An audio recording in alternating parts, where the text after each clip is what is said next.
Welcome back, everybody. Yes, it's the QS100 once again. All right, already, we know. Okay, show us what you got, Lauren.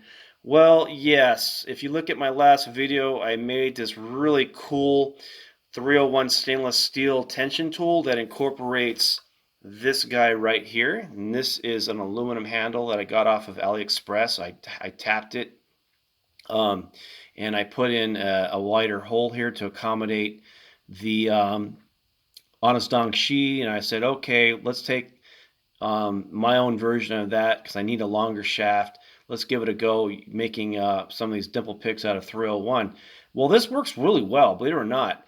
What I don't like about it is that yes, you can bend this, and let's face it, 301 is a bendable metal. It's soft and it does have some rigidity to it. And I thought to myself, well, let's try making some of these picks out of tool steel. Well, what did I have in mind? Here you go. Ooh, what's that? A circular saw blade. Some of the research that I've done, circular saw blades are made out of some sort of tool steel, and I'm sure that it has some exact name. One thing is sure about that metal is that it has a lot of carbon in it, and it's more closely to spring steel, in my opinion. So it's flexible and stiff, and yet it does have some softness to it. So it's kind of a unique property in terms of the metal. And I thought, okay, let me give it a go making my own revision of my last tool. And this is it right here. Look at that. So here is a photo of me cutting out a strip of that metal and making all the necessary shaft dimensions and doing a lot of filing and grinding and quenching. And this shaft measures approximately 0.055 inch in diameter, and I tried to get it as round as possible, and it's within the specifications of my tool.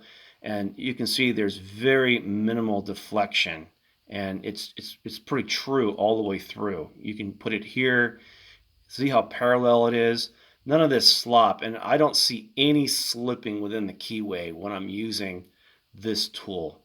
I've got a really thick handle I put on here. I used some heat shrink tubing with some strips of silicone rubber to give it more comfort, and added some more heat shrink tubing here.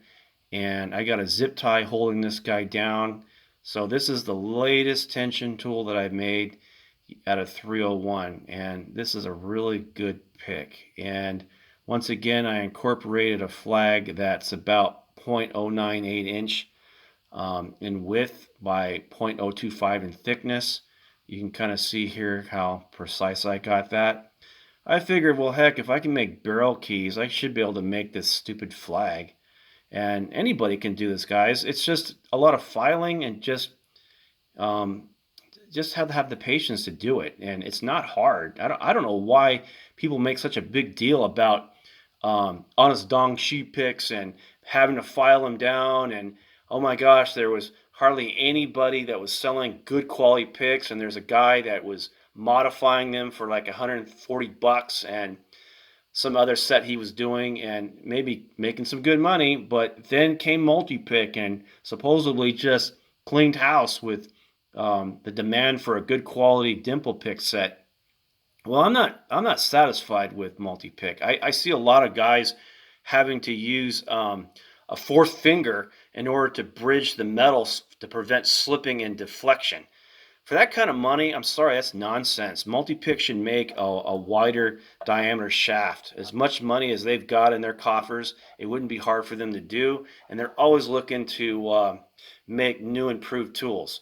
So I said it here first. If anybody's listening out there, multi-pick, make a shaft that's wider, at least 0.055 in diameter, because what you got now is just not satisfactory, especially on these cheaper cylinders. Well, that's all I got for you guys today, and I appreciate you watching. Thank you.